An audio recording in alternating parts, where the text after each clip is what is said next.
তুরাগ নদীতে আপনি নিশ্চয়ই দেখেছেন যে 22শে মার্চ 23শে জুন আওয়ামী লীগের প্রতিষ্ঠা বার্ষিকী ছিল।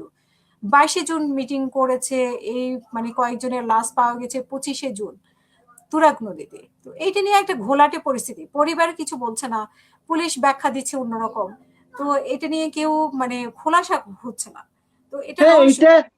এইটা কেউ কেউ বলছে ইটস এন ওল্ড ভিডিও, কেউ কেউ নানান ধরনের কথা, নানান লোকজন বলছে এই খোলাসা পুলিশকে করা উচিত। আমি যতটুকুন শুনেছি যে যখন ওই যে কি প্রতিষ্ঠা বার্ষিকীতে এরা একটা কিছু র্যালি ট্যালি কিছু বের করেছিল, পুলিশ ওদেরকে ধাওয়া দিয়েছে, এই ছেলেপেলেরা তখন নদীতে ঝাঁপ দিয়েছে বাঁচার জন্য। এর মধ্যে 7 জন, ওরা সুইমিং জানতো না, মারা গেছে। 3 জনের লাশ আগে উদ্ধার হয়েছে, তারপরে 4 জনের লাশ উদ্ধার হয়েছে। It should be clarified by the government. আর আমার মনে হয় দ্যাট ইসের থেকে এটা আসা উচিত যে ওই ছেলেদের নাম কি ছিল বা কি ঠিকানা ছিল। দেখেন, government should be fair, police may not be fair.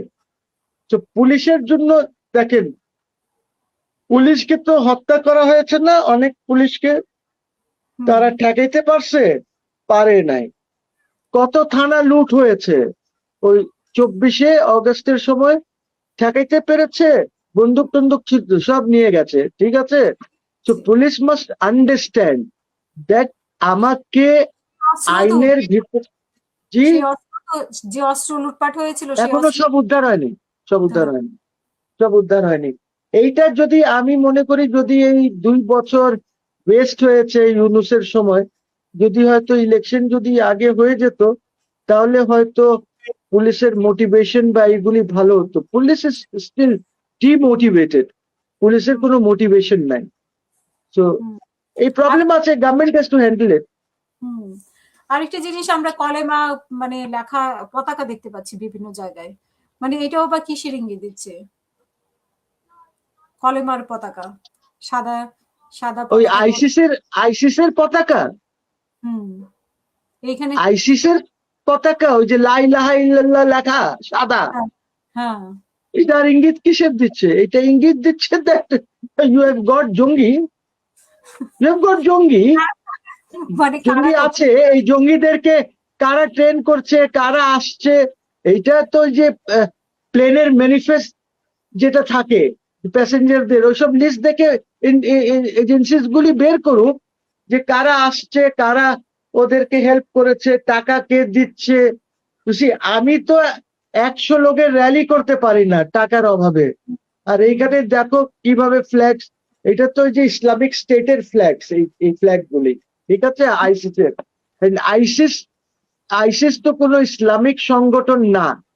ISIS was created by Israel, ISIS was created by Israel. বুঝতে হবে, এখন এই জিনিসগুলি ফাঁস হচ্ছে যে এটা ওরাই ক্রিয়েট করেছে। আইসিস আইসিসের যে ইয়ে ছিল Baghdadi, Baghdadi, this are all Mossad agents. You see they speak, ওরা যেখানেই যায়, এই যে মোসাদের এজেন্টস ইরানে ফার্সি বলে, তুমি ধরতেই পারবা না যে ইয়ে, অ্যারাবিক বলে। আর অ্যারাবিক আর হিব্রুর মধ্যে ওই যখন ইয়ে হয় তখন অনেকটা মিল পাওয়া যায় যখন স্পিডে কথা বলে হিব্রু। সো ইউ সি, এইটা এইটা এইটা আইসিস এর পতাকা কোত্থেকে আসছে বোঝো, কারা করছে।